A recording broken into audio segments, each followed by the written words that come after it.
Père, que ton nom soit béni. Que le précieux nom de Jésus soit encore élevé.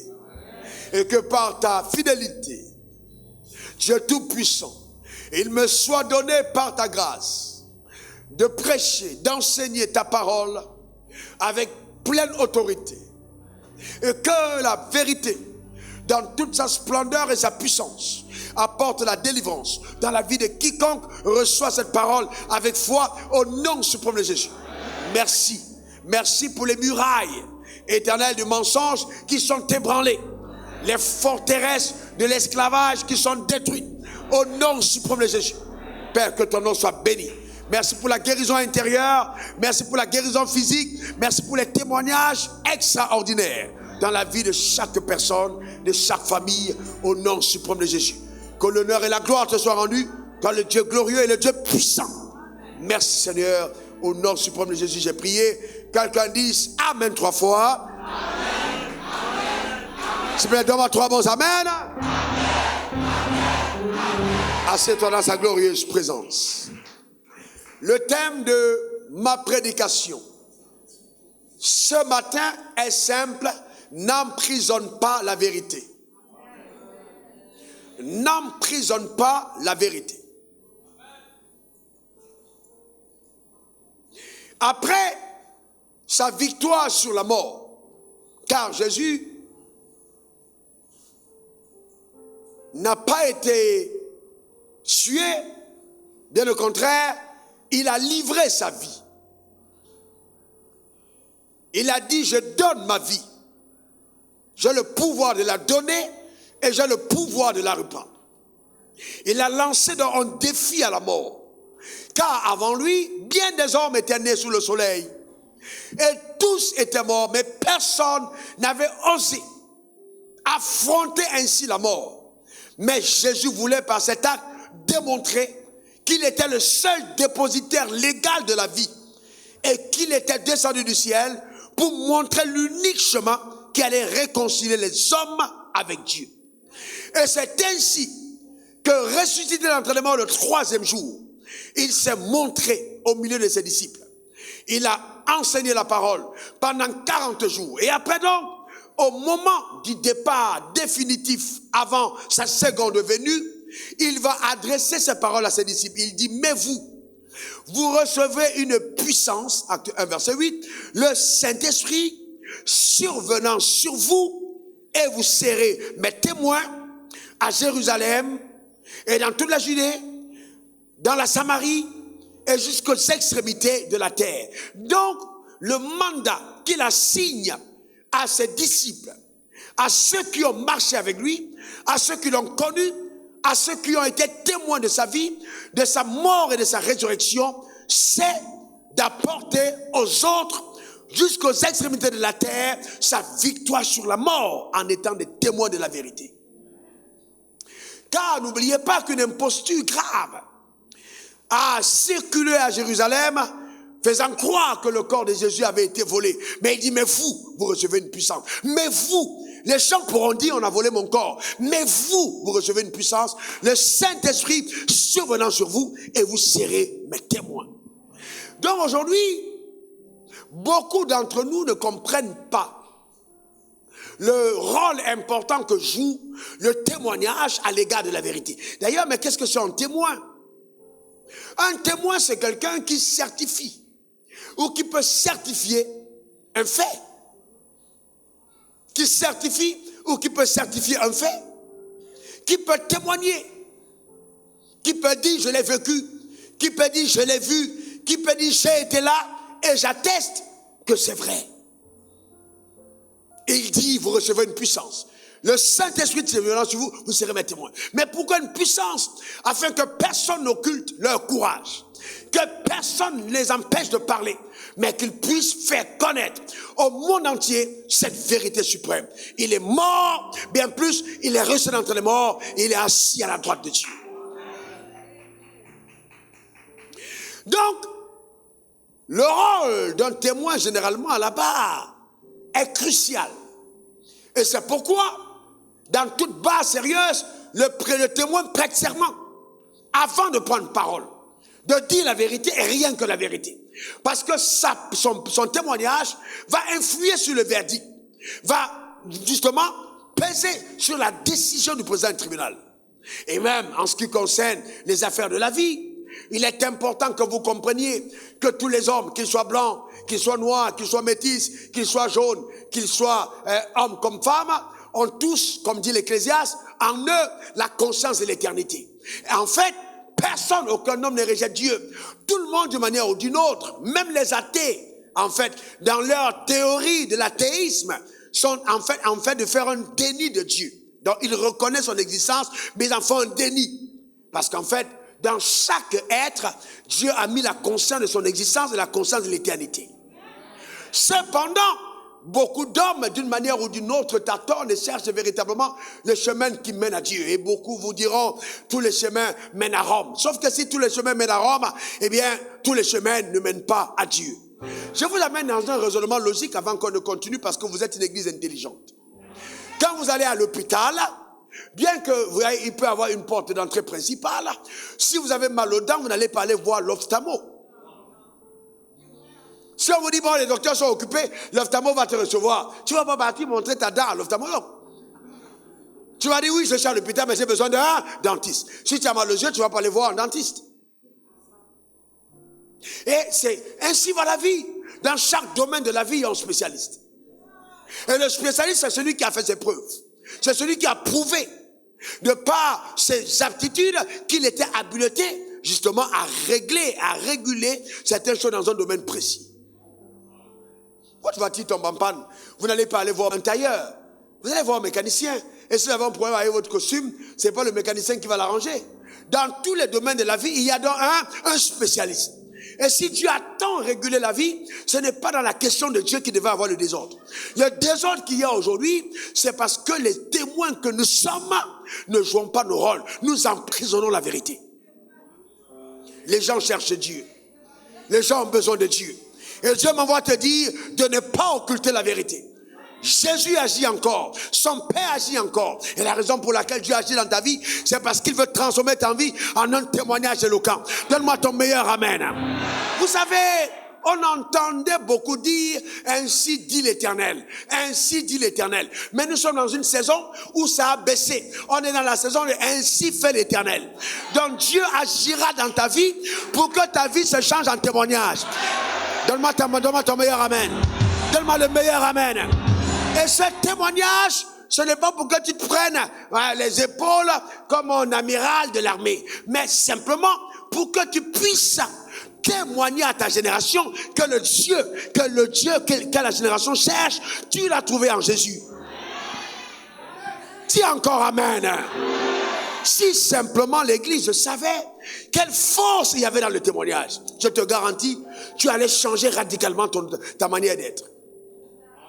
Ce que je suis sur le point de t'enseigner, ce sont des épices qui vont donner à ta sauce de vie une saveur délicieuse. Une femme samaritaine. Et les Samaritains, dans l'histoire, avaient toujours des problèmes avec les Juifs. Il n'y avait rien en commun entre eux. Jésus, ce jour, était au bord du puits de Sichar, fatigué, et a envoyé ses disciples en ville chercher à manger. Il a dit, je me repose. Mais c'était un repos stratégique. La femme est arrivée au bord du puits de Sichar. Et puis Jésus lui a dit, donne-moi à boire. La femme dit, mais comment toi tu peux oser me demander à boire? Tu sais pas qu'entre nous là, il y a déjà des palabres générationnelles. Comment toi qui es juif, tu oses demander à boire à une femme comme moi? Et puis Jésus lui dit, mais si tu savais qui est celui qui te demande à boire, c'est toi qui aurais demandé à boire, et je t'aurais donné à boire de l'eau vive. Quand tu aurais bu cette eau-là, tu n'aurais plus jamais soif. La femme dit, ah, si c'est comme ça, donne-moi cette eau-là, que je boive en même temps. Et puis Jésus lui dit, ok, si je veux le faire, mais appelle-moi ton mari. La femme dit, je n'ai pas de mari. En fait, dans ce contexte, la femme se dit sûrement que peut-être le gars, ce sont des techniques d'approche. Je n'ai pas de mari, donc c'est encore vierge. Tu peux, lui là, il est avec moi tout le temps, il ne m'amène pas à la mairie. Peut-être toi, tu vas entrer dans ma vie, peut-être tu vas m'amener à la mairie. Tu sais, souvent les femmes peuvent être avec un homme et te dire, il n'y a personne. Donc pendant qu'ils sont en train de discuter, surviennent les disciples. Les disciples arrivent et puis ils regardent Et même entre eux, ils sont étonnés. Qu'est-ce que notre maître fait ici avec une femme? Quand les disciples questionnent l'attitude du maître, il fait quoi là avec une femme? Ah, donc, enfin, il nous a envoyés comme ça en ville parce qu'il avait rendez-vous. Oh, on l'a attrapé aujourd'hui. On l'a attrapé aujourd'hui. On l'a attrapé. Mais personne n'osait parce que c'est le maître. Et donc, cette femme devait être sûrement une belle femme. Vous savez, il y a des choses qui arrivent. Si la femme là n'était pas belle, les disciples n'allaient jamais penser comme ça. Vous savez, je vais vous dire une chose. Il y a des choses qui arrivent. Il y a des problèmes que les belles femmes ont que toutes les autres femmes n'ont pas. Ah ouais. Ah, tu as une collaboratrice, la femme du monsieur arrive. Si tu as une femme dans cette terre, ok, c'est ah, c'est ta copine. Ah, comment tu vas, ma chérie? Elle est contente. Ah, ça c'est laisse tomber. Vous restez même ensemble tous les jours, il n'y a pas de problème. Mais si on te voit arriver là avec une certaine allure, tu vois la femme commence à s'énerver, c'est ta collaboratrice. Oh. Tu sens que là, elle se sent en danger quelque part. Elle dit, comment une collaboratrice? Oui. Donc, qu'est-ce qu'il fait là avec cette femme? Et la femme dit, je n'ai pas de mari. Jésus dit, tu dis bien, tu n'as pas de mari parce que tu as eu 5 maris. Et celui que tu as eu actuellement là n'est pas ton mari. Elle fait une démonstration simple. Une femme qui a un mari qui meurt, deuxième qui meurt, troisième qui meurt, et puis le quatrième l'épouse, c'est que la femme là doit avoir quelque chose. Alors, une femme perd, il y a 2 maris, le troisième ne vient plus. Parce que c'est une mangeuse d'hommes. Elle te mange, elle te épouse et puis elle te bouffe. Donc tu viens encore épouser une femme qui a déjà eu 3, 4, 5 maris. C'est que quelque part, la femme devait avoir quelque chose d'appétissant au regard. Sauf que Jésus n'était pas intéressé par sa beauté. Jésus, au-delà de sa beauté, voyait une femme qui souffre. Voyait une femme qu'aucun homme n'a pu combler. Aucune chambre, aucun matelas dans lequel elle se couchait n'a pu satisfaire son âme. Et là, il va toucher la question de sa vie, la vie éternelle. La femme dit, ah, quoi? Tu as vu ça dans ma vie? Non, tu es sûrement le Christ. Tu es sûrement le Christ. Regardons le texte. Jean 4, verset 28 à 30. Alors la femme ayant laissé sa cruche, s'en alla dans la ville et dit aux gens, venez voir. Elle a dit quoi? Venez voir. Elle a dit quoi? Venez voir. Elle a dit quoi? Venez voir. Elle n'a pas dit je paye vos transports. Elle a dit seulement venez voir. Venez vous-même voir. Un homme qui m'a dit tout ce que j'ai fait.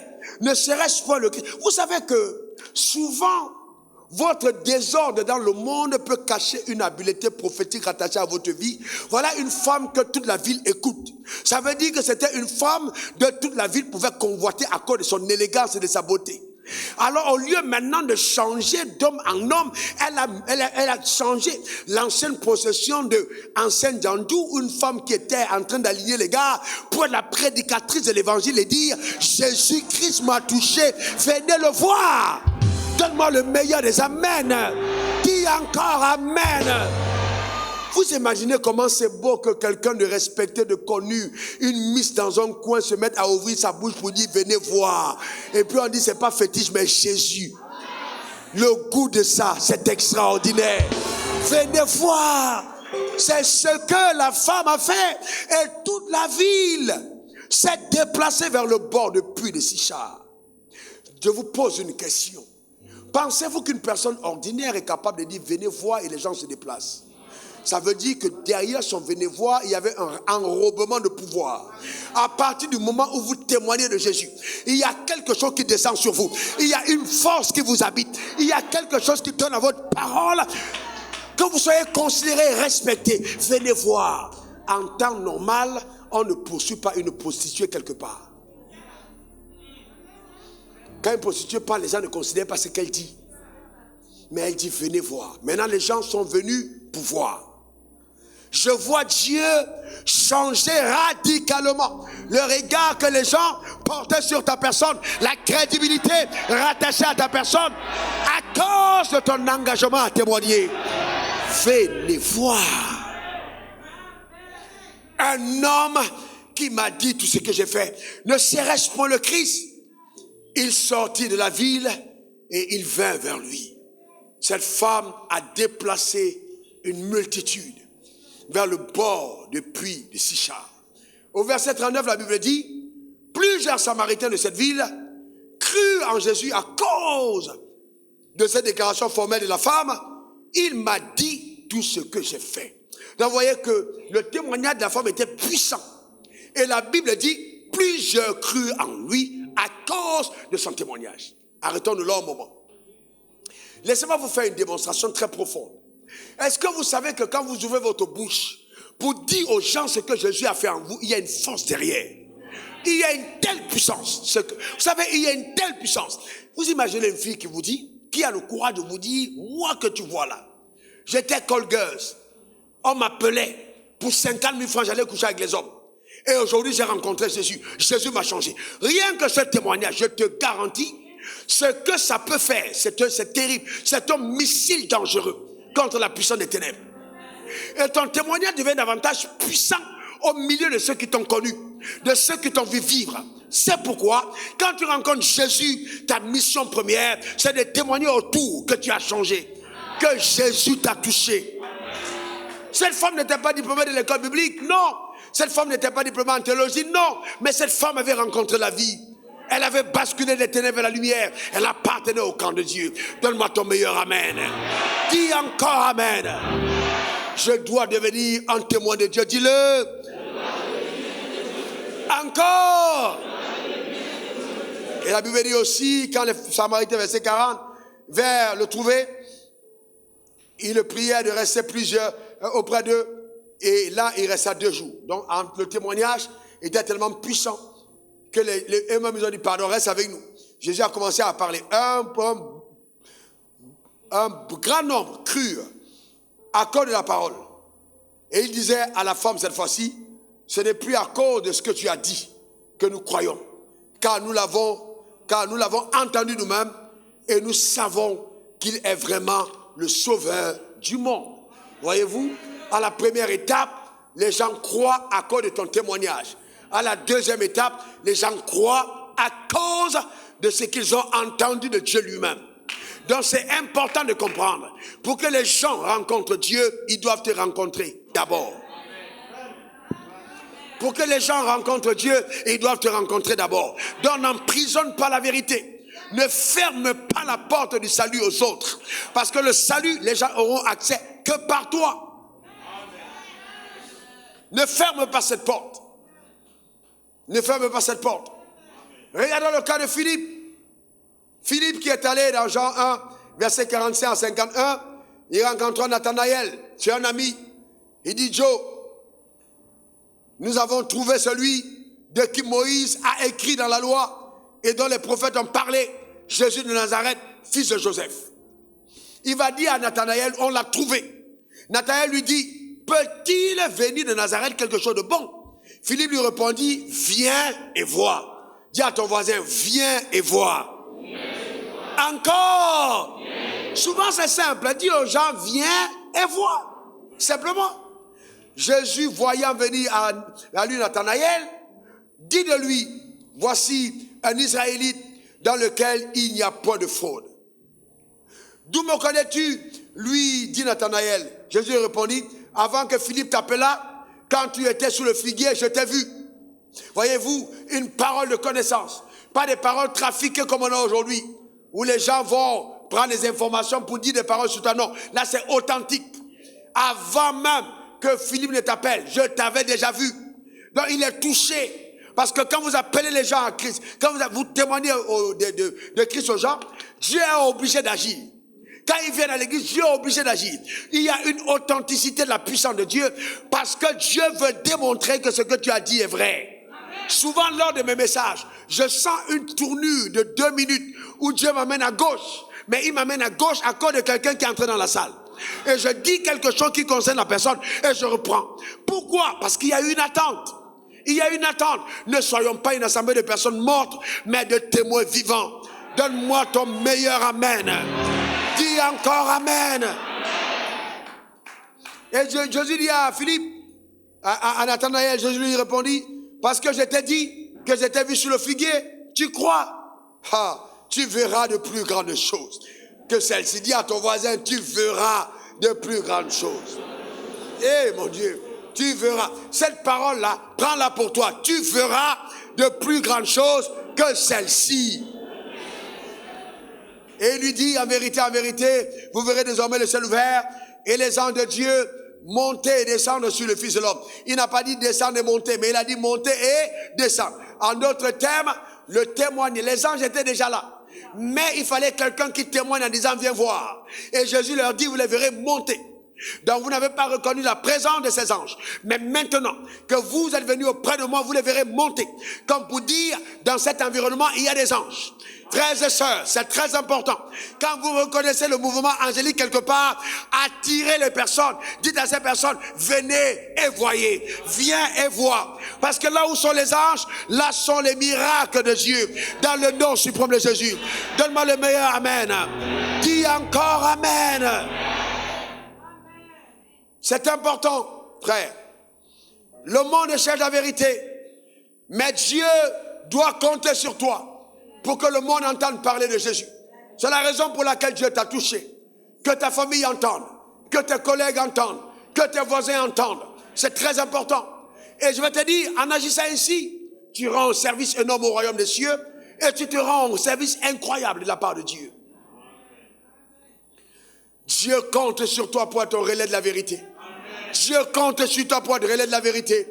Dieu compte sur toi pour être un relais de la vérité dans ce monde pervers et perdu.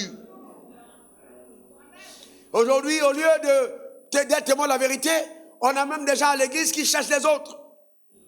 Ah oui, il est venu. Si j'appelle Nathanaël, peut-être que Jésus va lui donner la place qu'il doit avoir auprès de lui. Je ne peux pas appeler Nathanaël. Non, ça c'est emprisonner la vérité. Il faut appeler. Il faut appeler. Je vois des jalousies puériles, souvent en assemblée. Dans les églises, tu vois les gens s'accusent, se marchent dessus, se piétinent. À cause de petits postes. On aura même dit des postelets. C'est même pas des postes. Les gens sont là à lutter pour des choses inutiles. Je te garantis que si ta position à l'église n'a pas d'impact dans la société, tu es un énergumène qui s'embrouille. Frère, je te dis la vérité. Il faut aller plus loin que ça. C'est pas le jeu de la religion. Il va venir prendre ma place et moi je dois être à gauche, je veux m'asseoir à côté, il faut que c'est moi que le pasteur salue. Mon gars, tu perds ton temps. Si c'est moi qui te veux ma salutation tout le temps, ça ne t'apportera rien du tout. Il faut aller plus loin que ma salutation. Il faut faire de l'impact dans la société. Donne-moi le meilleur des amens. Dis encore amen. Quand je dis ma salutation, je prends là le rôle de tous les pasteurs. Donc c'est important que tu comprennes ça. D'accord? Les gens sont là et ah oui, j'ai la puissance, j'ai la puissance. À quoi te sert la puissance? Si tu ne peux même pas dire à ta mère que tu es sauvé, si même dans ton quartier, personne ne sait que tu es sauvé, à quoi te sert la puissance? Pourquoi Dieu fait tout ce qu'il fait dans ta vie? Frère, posons-nous de bonnes questions. Pourquoi? Pourquoi? C'est juste incroyable. Il y a des gens, chefs d'entreprise, il est patron lui-même, personne ne sait qu'il va à l'église. Mais parce qu'il ne peut pas dire qu'il va à l'église. Si lui-même, il est en train d'asseoir les filles de la boîte, il va faire comment pour dire qu'il va à l'église? Il ne peut pas dire. Il ne peut pas dire qu'il va à l'église. C'est important. Il va se cacher. Voyez-vous? Alors, ce que les gens ne comprennent pas, c'est que le témoignage de Jésus libère une puissance. Et cette puissance est une puissance de protection et de préservation. Quand tu témoignes de Jésus, ça te préserve. Tu es né de nouveau. Tu te masturbais, n'est pas honte. Quand tu dis je me masturbais et j'ai arrêté. À partir de ce moment, le démon de masturbation s'en va. Parce que ce que tu n'as pas avoué publiquement reste une propriété secrète. Il faut le dire. Faut le dire. Faut le dire. Tu es né de nouveau. Ah oui, on veut faire ta cure d'âme. Même à la cure d'âme, tu mens au pasteur. Ah oui, est-ce que tu as des rapports? Avant? Oui. Combien d'hommes? 1. Alors que toi-même tu sais qu'il faut ajouter encore 3 zéros derrière. Tu es à 100, tu dis 1. On va faire comment pour prier pour toi?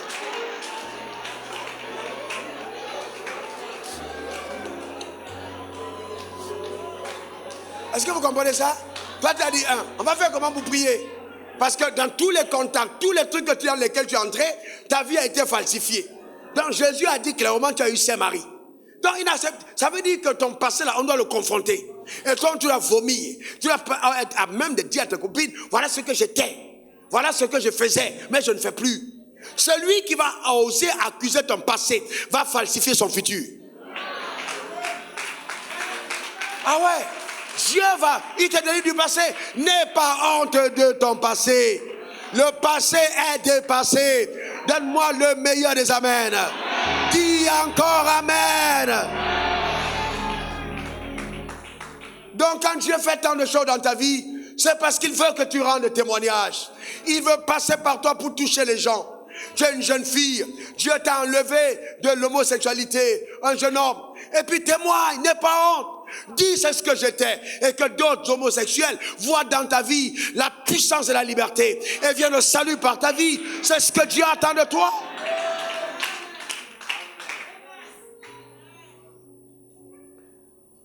Vous voyez?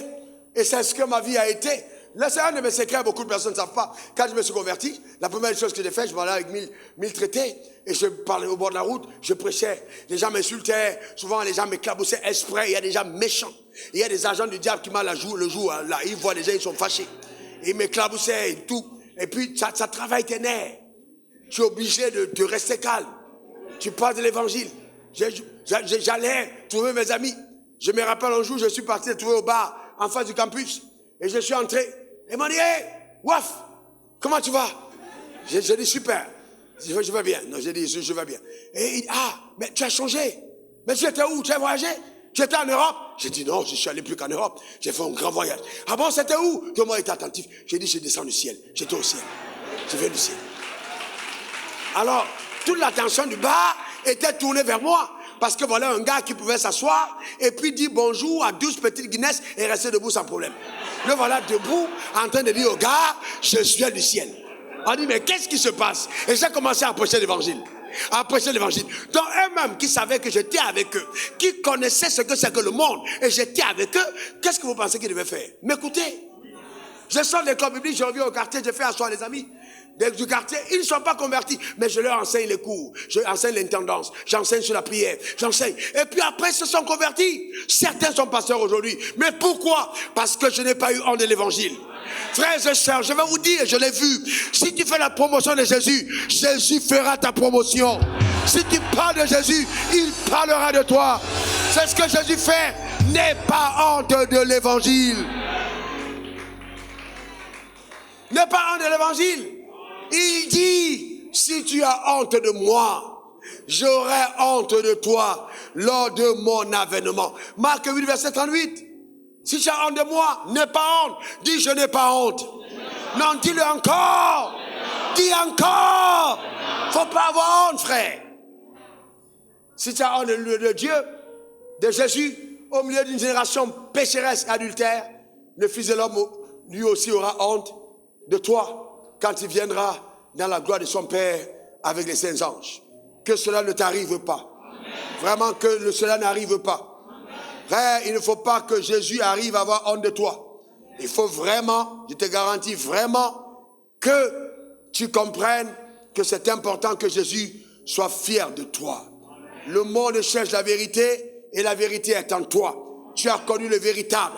Il vit en toi actuellement. Dieu attend que tu ouvres ta bouche et que tu l'annonces. Frère, c'est important. Tu es dans une communauté. Et puis, par exemple, il y a des témoignages comme ceci. Il y a des gens qui cherchent une bonne église. Il y a des gens qui veulent être sauvés. Il y a des gens qui veulent écouter l'authentique message. Et qui disent, il n'y a plus de bons pasteurs dans cette génération. Dis-leur, je connais un homme. Je ne sais pas s'il est pasteur, mais cet homme parle de Dieu. Viens et vois. On a un grand programme. Viens et vois. Cet homme-là, quand il ouvre sa bouche, les mystères du royaume se font entendre. Viens et vois. Frère, écoute-moi bien. Si les gens sont à envoyer les gens à Jésus, alors toi, tu as le droit d'envoyer les gens à moi. Parce que moi, je suis le représentant de Jésus. Donc, tu viens et vois. Quelqu'un ne peut pas dormir en Suède. Dort avec le cancer. La nuit, en songe, il me voit apparaître. Et je prie pour lui en songe. Se réveille le lendemain, en bonne santé. Va faire des tests et le cancer disparaît. Et c'est devant toi, on lit. Tu es là, devant tes propres... Les gens voyagent l'extérieur. Viennent s'asseoir là pour te dire, en face, en live, ce qui s'est passé dans leur vie. Et toi, tu te tais. C'est pas bon. Non, non, non. C'est pas bon. Ça devrait être une priorité pour toi de faire savoir aux gens, j'ai vu quelque chose. Je vis quelque chose. Ta vie est bénie. Tu dormais toutes les nuits, tu te réveillais troublé. Maintenant, tu es en paix. Tes affaires prospèrent. Tu es paisible. Tu n'es pas arnaqué. Il n'y a pas de parole pour voler ton argent. Au contraire, ton argent ne fait que s'augmenter dans ton compte. Et tu te tais. C'est pas bon. Tu dois être à même de le raconter, de le témoigner. Est-ce que quelqu'un me donne le meilleur des amens? Elle, par exemple, elle est juste derrière. Et on est allé chez elle. Je ne sais pas combien d'années elle était paralysée. Quand l'église était là, l'église est venue. On est allé lui témoigner l'évangile. Elle marche. Elle est debout. Elle est là. Personne ne pouvait arrêter. Frères et sœurs, on est parti dire l'église s'implante. On dit à nos voisins, nous sommes arrivés pour mettre l'église. Et donc Dieu, pour montrer que ce n'est pas n'importe quoi, devait la faire marcher. Parce qu'on ne peut pas demander l'accord de mettre l'église à côté de sa maison et que Dieu la laisse coucher. Vous devez comprendre ça. Elle est debout. Elle m'appelle souvent mon sycomore. Elle dit, c'est sur moi, elle est montée pour voir Jésus. Que Dieu bénisse ta vie. Que Dieu comble ta vie. Donne-moi le meilleur des amens. Son fils aussi, le Seigneur a touché la vie de son fils qui est venu de l'Europe me voir. C'est ça on appelle le témoignage de Dieu. Dieu est puissant. Vous savez combien de gens souffrent? Combien de gens ont besoin de Christ? Et on se tait. On est dans les petits jeux. Faut arrêter ça. Tu ne peux pas être fier de ta chaussure, de ton sac. Tu ne peux pas vendre tout le monde. C'est le peau d'un animal qui est mort. Et tu en fais une publicité, un animal mort. On te dit croco, c'est un animal qui est mort. Est-ce que quelqu'un comprend ça? Et tu as à l'intérieur le sang d'un Dieu vivant. Et tu n'en parles pas pour parler de la mort. Que Dieu te fasse encore la miséricorde. Donne-moi le meilleur des amens. Dis encore amen. Tu vas te vanter avec les cheveux des morts. J'ai acheté ça à 300 000. La femme là, elle est morte en Inde. On l'a enterrée. On a même allé voler ses cheveux là. On n'a même pas donné ça officiellement. On l'a déterré pour prendre. Donc non seulement il y a effraction avant de prendre les cheveux. Et tu mets ça sur ta tête sans savoir son origine. Et c'est ça qui fait ta fierté. Tu dois te vanter d'autre chose. Il est temps de se vanter d'autre chose. Ah non, ma chaussure, mon costume, ma maison, mes voitures, mon diplôme, tout ça c'est rien. On ne t'enterre pas avec, ça reste sur la terre. Tu devras te vanter de ce qui t'a donné accès à l'éternité. Te vanter de ce qui sécurise ton futur. Et Jésus, c'est ça, ton éternité, frère. Ton éternité, frère, je ne peux pas me taire. Il m'a donné la vie, il m'a donné la paix, il m'a donné la joie. Frère, regardez comment je prêche. Frère, vous pensez que, comme vous m'avez prêché, c'est mon cœur. C'est mon cœur. Si Jésus n'avait pas été, je sais dans quoi j'étais. Frère, il m'a sorti de loin. Il m'a fait grâce. Je ne me tairai pas. Il m'a donné sa vie. Il m'a adopté dans la famille royale. Il m'appelle son enfant. Il m'a donné son pouvoir. Amen. Je ne me tairai pas. Je parlerai de lui. Si les sorciers ne se taisent pas, les gens des sectes font la promotion. Les sorciers font maintenant la publicité même à la télé. Dans les journaux, grands sorciers, capables de créer des envoûtements. Dans les taxis. D'accord? À ma fille, on lui a dit, voilà, on te donne ça, tu vas trouver un bon mari. Avec ça, tu es fétiche, ça ne coûte pas 25 000 un bon mari. Si les gens font des publicités pareilles, et toi, tu as Jésus, tu t'étais. Tu t'étais, Dieu va te juger. Dieu va te juger. Parce qu'il faut que tu parles. Il faut que tu annonces à cette génération que tu as rencontré le véritable. Donne-moi le meilleur des amens. Dis encore amen. Ça doit être ton partage. Ça doit être ta portion. Les gens font gay pride. Pride, c'est-à-dire fier d'être homo. Vous comprenez ce monde-là? Est-ce que quelqu'un comprend ça? C'est-à-dire il a changé la nature du fonctionnement de son corps. Et il est fier de défier Dieu, qu'il a conçu pour déféquer par derrière. Et lui, il en fait l'entrée de plaisir. Et il marche, il dit non, vous n'avez pas le droit de vous attaquer. Ok, on ne s'attaque pas, ça c'est un problème. Mais laissez-nous être fiers de celui qui nous a donné la vie. Laissez-nous être fiers de celui qui nous a écrit notre nom dans le livre de vie et d'en parler. On doit en être fiers, frère. Mais on vit dans quel monde? On vit dans quel monde? Les gens qui ont rencontré la vérité se taisent. Et les menteurs se baladent dans la rue. Dieu jugera cette génération. Ne te tais pas. Ne te tais pas. On n'est pas contre quelqu'un, mais non, mais on est pour la vérité. Nous ne pouvons pas l'emprisonner. Ce qui est vrai est vrai, ce qui est faux est faux, ce qui est vrai est vrai, ce qui est faux est faux, ce qui est vrai est vrai, ce qui est faux est faux. Et toi et moi, nous connaissons la vérité. Vous savez, un des problèmes qu'on a, et je m'adresse moi aux prédicateurs qui cherchent la popularité sans la profondeur. Parce que les gens n'ont pas de profondeur, on veut la popularité. Frère, on peut chasser les démons alors qu'on fait partie du camp du diable. Même dans le monde. Il y a des gens qui chassent les démons, ils appartiennent au diable. Non, c'est pas ça qu'il faut, qui prouve que Dieu est avec toi. Non, vous savez, on doit aller plus loin que ça. On doit aller plus loin que ça. Les petits jeux de crabes là, dans les boîtes, je monte ici, je tire, allons plus loin que ça. Vous avez vu le nombre de personnes qui meurent dans les villes là? Le nombre de personnes qui ont marché?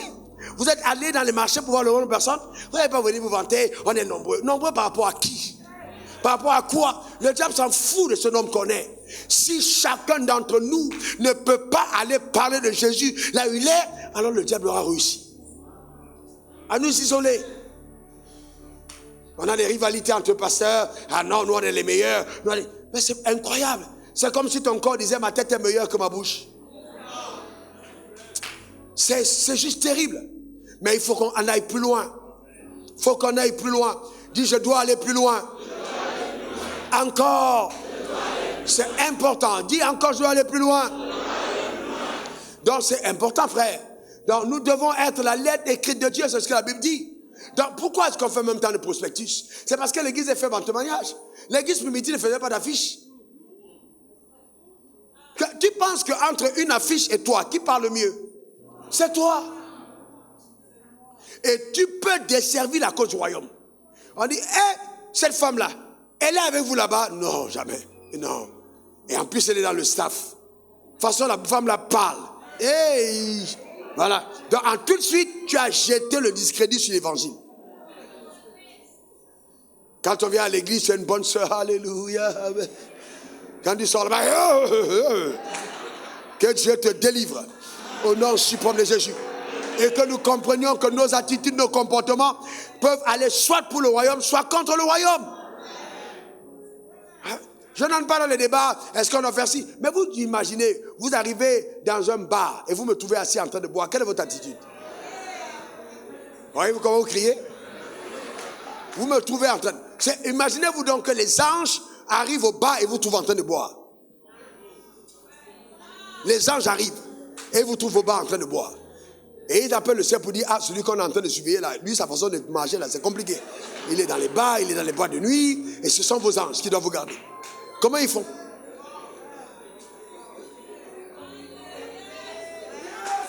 Comment ils font? C'est compliqué. C'est très compliqué. Même tes voisins, tes propres voisins. Le témoignage là, ça a deux dimensions. Il y a la dimension de ce que tu dis et ce que tu fais. On dit cotiser pour les poubelles du quartier. Tu n'as jamais payé.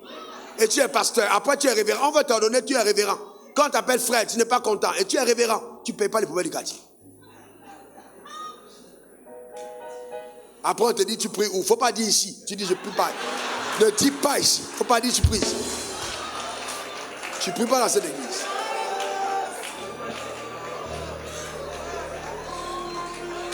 Est-ce que quelqu'un... Non.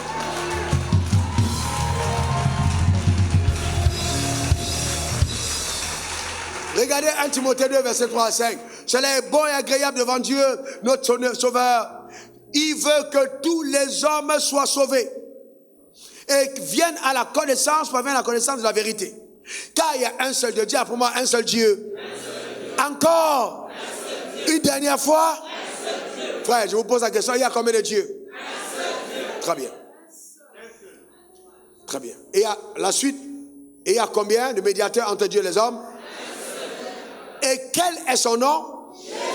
Alors, je vais aller plus loin sur la base de la parole. Je respecte toutes les autres religions. Donc, c'est-à-dire que Bouddha est-il médiateur? Répondez-moi. Est-ce que ça veut dire que le révérend est médiateur? Est-ce que Marie est médiatrice? Est-ce que Mohamed est médiateur? Non. Il y a combien de médiateurs?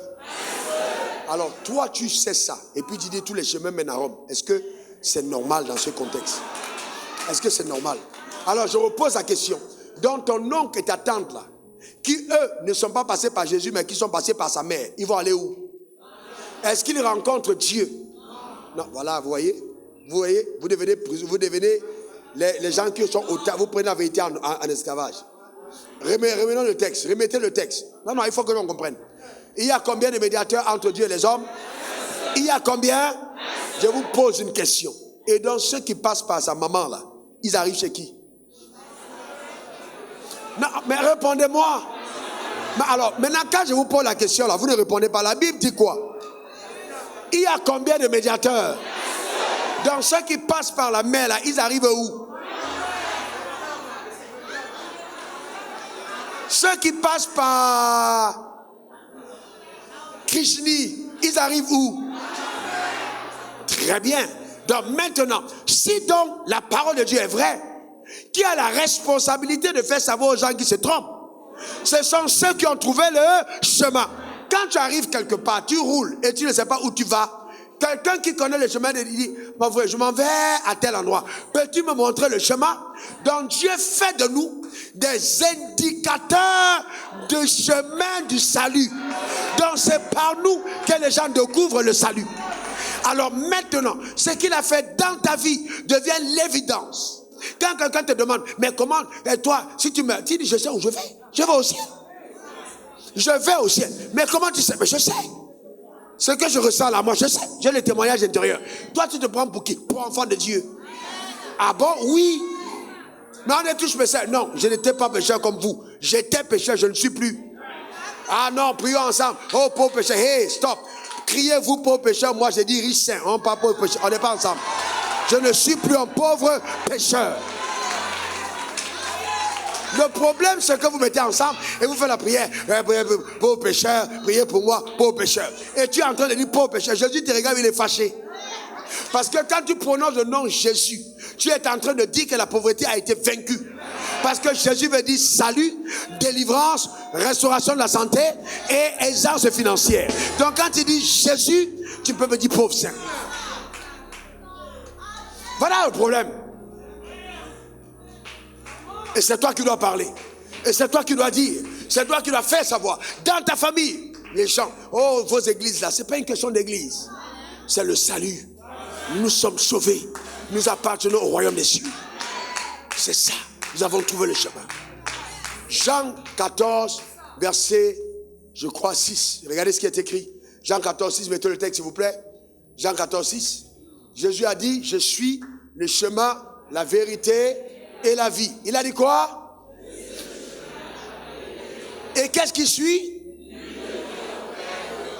On a dit que par moi. Alors moi je reviens, que par moi. Donc si tu penses là, le toncle, la tante, le petit frère de Jésus, tu ne vas pas y arriver? Quand même c'est une affaire de famille. Comment est-ce qu'on va laisser casser? Quand même la famille. Est-ce que tu ne vas pas y arriver? Qu'est-ce que Jésus a dit? Que par moi. Frères et sœurs, ça là, c'est la vérité. Donc si tu ne peux pas l'affirmer, tu es dans la contrefaçon. Tu deviens ennemi de la croix. Il y a un problème sérieux. Acte 4, verset 12. Regardez ce qui est écrit. Regardez ce qui est écrit dans Acte.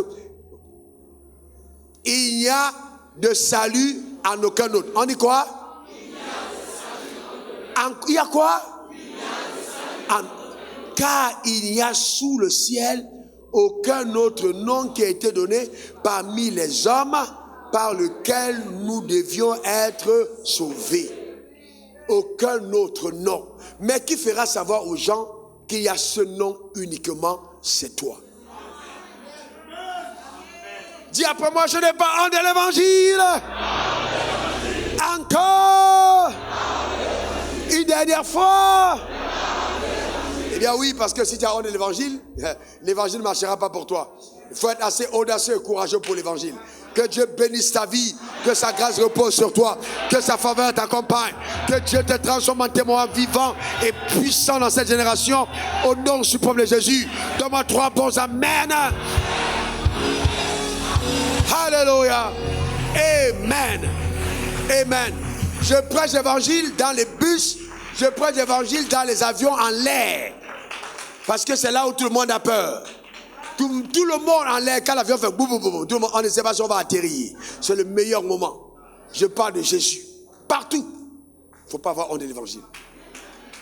Amen. Acclamons Jésus-Christ. Acclamons le Seigneur.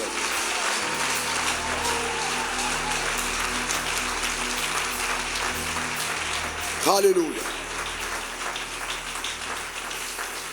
Et j'ai pour coutume de dire, si tu es sauvé, et ça je le dis profondément, depuis 2 ans, depuis 3 ans, et dans ta famille, il n'y a que toi qui es sauvé. Ton salut là, il y a un problème dedans.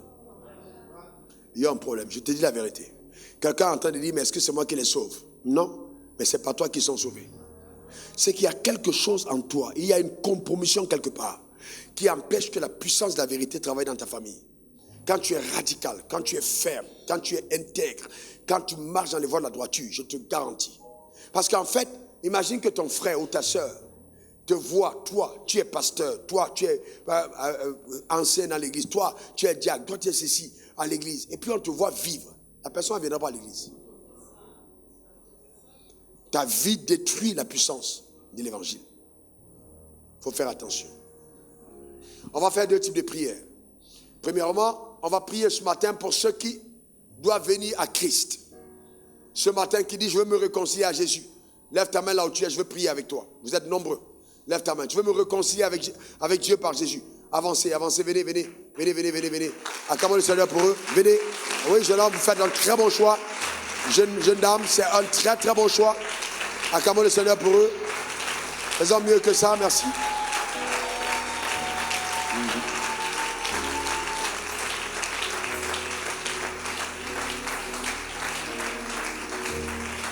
Ah, quand même mieux que ça, s'il vous plaît. Ah, quand même mieux que ça.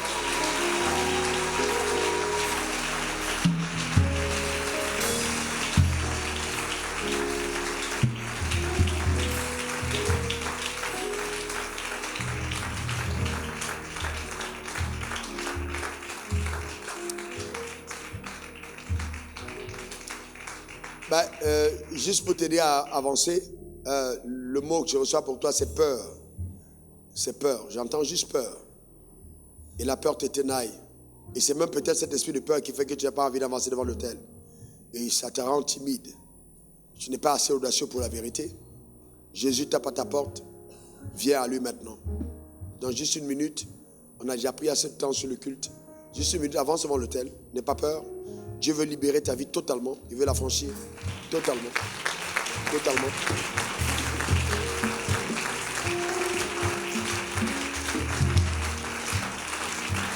Merci Seigneur.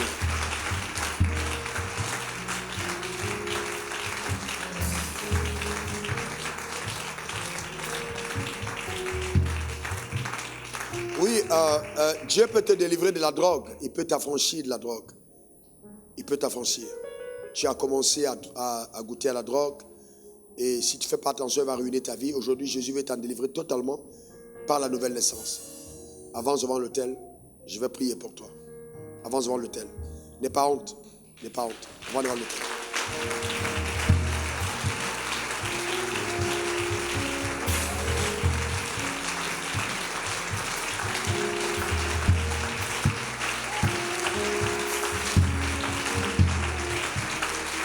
Merci Jésus.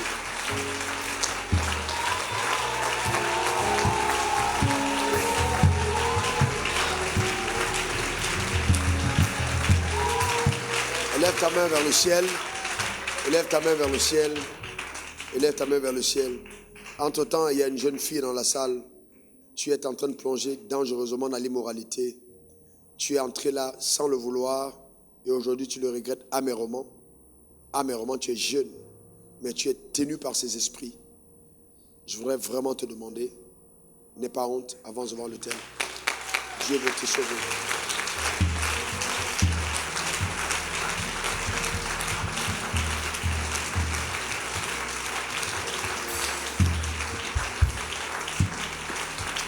Lève ta main vers le ciel. Répète après moi ces paroles, Seigneur Jésus. Répète, toi qui es connecté en direct, ces paroles te concernent, s'il te plaît. Je t'en supplie.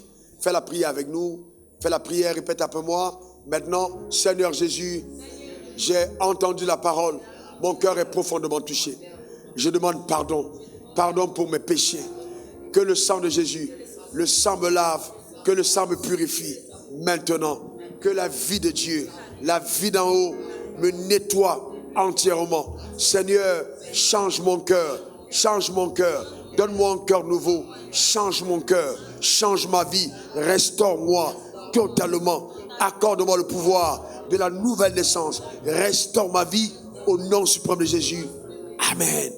Amen. Amen. Père, je prie dans le nom suprême de Jésus que la restauration soit totale dans son cœur, que ton pouvoir agisse en lui ou en elle au nom suprême de Jésus. Amen. Amen. Amen. Reçois ces fiches. Ah, restez là où vous êtes, restez là où vous êtes.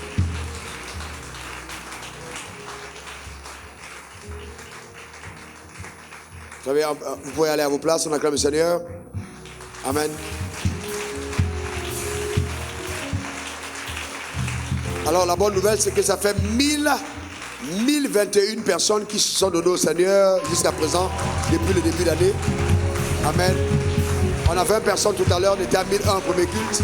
Amen, on rend grâce à Dieu. Vraiment, c'est un privilège, c'est vraiment un bonheur. Mais entre-temps, je voudrais prier pour certaines personnes. Le message t'a véritablement touché, tu dis je vais changer radicalement. Je vais changer radicalement, c'est le deuxième appel. Tu dis vraiment, j'ai abandonné mon premier amour, je veux absolument revenir. Je veux revenir dans les voies du Seigneur, je veux témoigner de la vérité. Avance devant l'autel, mets-toi dans l'allée, on va prier pour toi, vous êtes nombreux. Avance devant l'autel, tu dis vraiment, je veux la restauration de ma vie.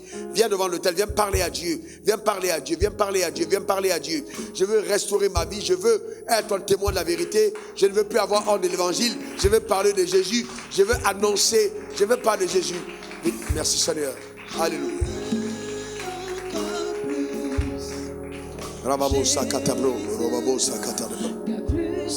Je veux encore plus, Jésus, plus je plus j'apprends de toi. Ah, Jésus, plus de toi. Oh, je veux plus. Commence à parler à Dieu, même à ta place. Élève ta voix. Oui, je veux encore plus. Jésus, plus je te connais. Oh, plus j'apprends de toi.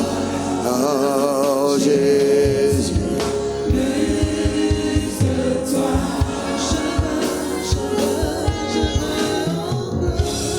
Je veux plus de toi.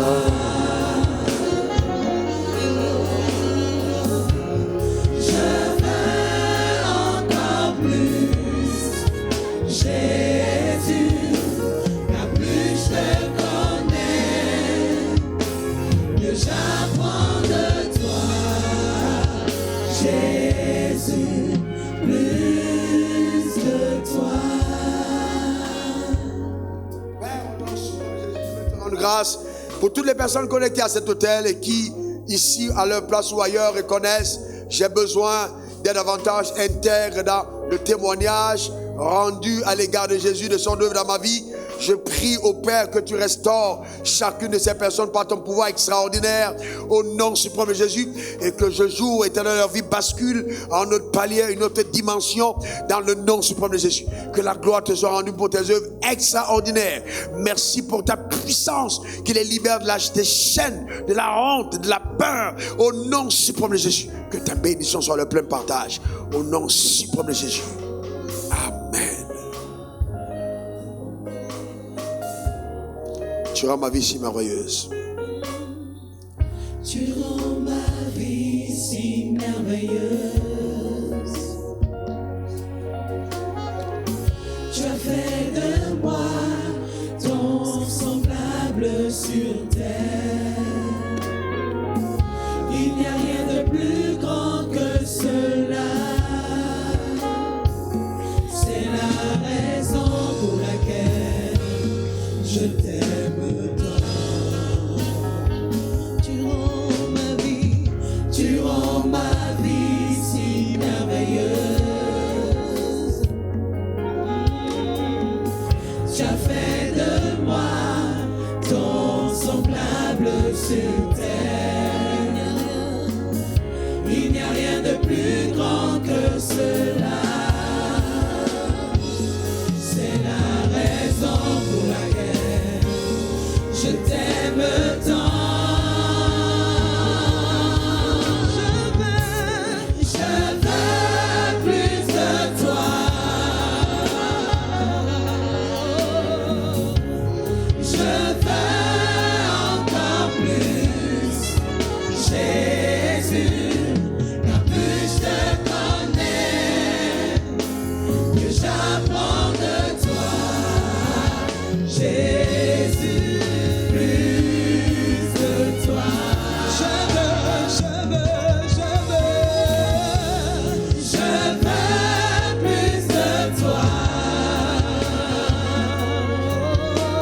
à l'heure, le Seigneur me dit de dire à quelqu'un qui est là devant que tu ne vas jamais oublier ce jour. Tu ne vas jamais l'oublier. Ce que Dieu fera de ta vie va étonner tellement de personnes. Que cet engagement que tu prends soit ferme, tiens ferme. Quel que soit ce qui arrive, ne lâche plus jamais les amens du Seigneur. Fais ce que tu as résolu de faire. Et Dieu te surprendra dans les jours, les semaines, les mois, les années à venir. Au nom suprême de Jésus. Que le feu de Dieu descende sur toi. Le feu, le feu, le feu, le feu, le feu. Et que le sel de la maison de Dieu te consume. Au nom suprême de Jésus. Amen. Amen. Amen. Je veux